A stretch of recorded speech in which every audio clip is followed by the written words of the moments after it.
கேட்டு வந்தோம், நாளைக்கு நம்ம கிட்ட வந்து கேட்க மாட்டாங்களா? கேட்காத வரைக்கும் நல்லதுதான். நம்ம கிட்ட ஒண்ணும் இல்லை கொடுக்குதுன்னு வச்சுக்கேன். கடவுள் இதே இதே நிலைமை அவங்களுக்கு வச்சிருக்கணும், நம்ம கிட்ட வந்து கேட்காத அளவுக்கு. அது நல்லதுதான், அதுவும் நல்லதுதான். அதுதான் சொல்ல வரேன். என்ன, நான் போய் அசிங்கப்பட்டு வந்துட்டேன். சரி விடு, ஃபீல் பண்ணாத.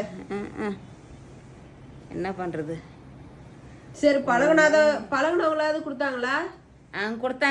கொடுத்தாங்கல்ல. ஏன் பாவம் கொடுத்தது இல்லைன்னு சொல்ல முடியும்? இன்னைக்கு கை நீட்டி வாங்கணும், நாளைக்கு கை நீட்டி எடுத்து போய் வீட்டை தேடி எடுத்து போய் கொடுத்துட்டு வரணும்.